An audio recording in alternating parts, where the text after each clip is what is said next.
Hello and welcome to another HanDrinksSolo wine info video, and today we're talking about Vierge Jezebelle Chardonnay 2021. Now, in order to be able to understand the wine, we need to understand the region. So we're going to touch on the Hemel-en-Aarde zone, for lack of a better word.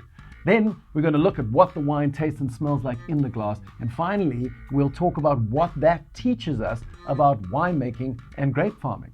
Vierge estate is located in the Hemel-en-Aarde ridge, which is right up at the tippy top of the Hemel-en-Aarde area. So let's take a look at what that means. The cool maritime area of Hemel-en-Aarde is a zone that wine lovers often mistake for some official South African wine district, or perhaps a South African wine ward. But the truth is that it is in fact 3 wards sitting alongside one another. The bottom is of course the Hemel-en-Aarde Valley, which has mostly sandy soils. And then right up at the tippy top is the Hemel-en-Aarde Ridge. And up there is a combination of sandy soils again, but also decomposed clay shales. Now, confusingly, in the middle is the upper Hemel-en-Aarde Valley. Now, this upper Hemel-en-Aarde Valley breaks the soil mold a little bit in that it is almost all decomposed granite soils, which are of course wedged in between sandy soils and shale and the occasional fossilized seam of seashells. So one can't really draw any sort of linear quality scale from top to bottom or vice versa. But wine lovers instead need to understand that there is a range of soil types and microclimates at play within the larger cool to moderate maritime climate. And this is why most of the really cool guys in this area are focusing on single vineyard production. Vierge really is a fascinating producer that has appeared a number of times in the HanDrinksSolo curated cases. Like most of the producers in the Walker Bay area, they focus on Chardonnay and Pinot Noir, but they also produce a number of fascinating deviations from that theme. One of these wines is called the Satiricon Sangiovese, which is kind of what happens when Sangiovese channels the spirit of Pinot Noir. Really interesting bottling, and I've left a link to a video on that wine in the text next to this video.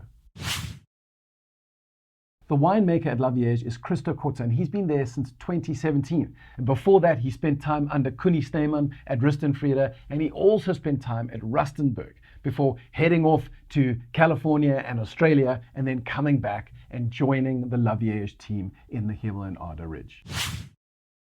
When we get to what's in the glass, I'm immediately stoked because there are at least 3 categories for us to explore. First of all, up front is the fruit, and there's lime zest and crisp green apple, but then there's also riper, sweeter peach fruit. And this is interesting to me because these 2 fruit notes of green apple and riper pear usually come from opposite ends of the ripeness scale. We then move on to the second category, which is really part 1 of those secondary notes that speak of the winemaking process. And these include elements like a kind of oatmeal leesy element, as well as a hint of smoky flint that is a result of the reductive process in winemaking. And the third category is the second part of those secondary notes, which speaks to us of the maturation process. And although this is very, very subtle, what's lovely is that because this wine was matured in oak, there is an ever so subtle touch of toffee and perhaps a bit of nutmeg. And when we take a sip, well, the palate is beautifully concentrated, but more than that, those interesting fruit notes that we noted on the aromas have carried through onto the palate. Again, green apple and lime alongside riper, sweeter peach fruit. And when we look at how the wine was made, this makes total sense because we discover that Christo Kotze and his viticultural team did multiple picks, 6 in fact, some of them at lower ripening levels and others at much higher ripening levels. So those earlier picks would have triggered floral, green apple and lime zest, whereas on riper picks with slightly higher sugar levels, you would have got a bit more of that sunshine, peach fruit and possibly nectarine.